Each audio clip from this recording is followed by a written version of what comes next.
Undaqda bevosita vaqtni chang tutish uchun boshlab ketsak, hurmatli Gulchehra xonim. Albatta, uzun yillardan keyin Turkiyaga Uyg'urlarimiz eng ko'p o'ltiraqlashgan bir davlatga Istanbul bo'libmi? Bu yerga kelib o'z xalqimiz eng zich yashaydigan rayonlarda bir qancha kundan buyon nihoyat zich faoliyatlarda bo'lyapsiz.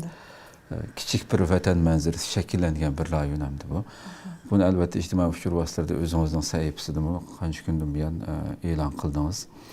Hamda mushuni ko'rgan vaqtidagi eng oldi bilan biz sizningki tuyg'ularingiz nimalarni his qildingiz, qanday tuyg'ularga keldingiz, buni bir anglab o'tgan bo'lsak qildilar. Haqiqatan siz aytgandek bu qitimliq Turkiya safarim hamda bir qancha qitimliq ziyoratlarda bo'lgan bo'lsammi ilgirki yillari, ya'ni o'zimni xalqimga topshirgan, ya'ni Turkiyada yashayotgan muajiratdagi barliq Uyg'ur qarindoshlarim bilan uchrashish, ular bilan suhbatlashishga atgan bir safar bo'ldi. Shuning uchun bu xuddi men uchun bir tunji qitimliq safardagi hisoblandi.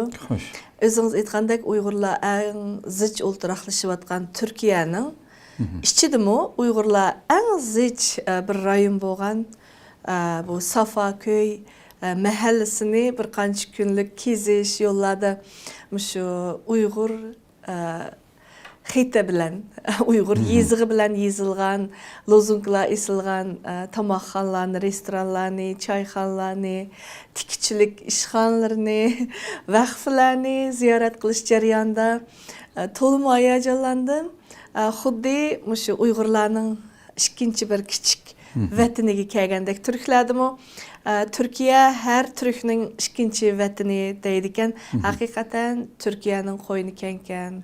Uyg'urlarga o'zining hayot shakli bo'yicha, o'zining orzusi bo'yicha shu mahallada, mahalla emas bir rayonda hatto shundaq o'zlarining qo'lidan kelishicha xizmatlar, bizneslar bilan har soat shug'ullanib o'z hayotini o'z xohlagancha kechirishiga mushtaq yo'l qo'yganiga shundaq suyundim.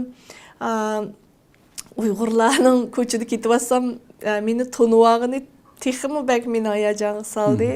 Bir qancha kun shu bozorlarni, ko'chalarni, shu mahalla ko'ylarni aylanish jarayonida nurg'unlagan Uyg'urlar balki 100 ga bordi. Oldimga kelib, "Ey Gulchehra ekansiz, Gulchehra da biz sizni bolaligimizdan tatib taniydik, bak xush bo'ldik, kelganingizga" deb shunchalik illiq mehri bilan meni qarshi ilib, quchoqlab, hatto yig'lashib ketdik nurg'un hemşerilerimiz bilan. Kichik atlas ko'ylak kiyib olgan, shu sekilak chochliq o'moqlarni ko'rdim yo'llarda. Top o'ynayotgan bolalarimizni ko'rdim. Yosh turib, eg'ir emgaklarni qilayotgan yosh bolalarimizni ko'rdim. Ya'ni qo'llarida jiq laquluqlarni ko'tarib olgan, uşaq bolalarni agashtirib ko'chalarda ketayotgan, ya'ni o'zining bir sahipsiz, ya'ni dadi yo'q bir oilada ham ota ham ona bo'lib xizmat qilayotgan shundaq onalarni ko'rdim.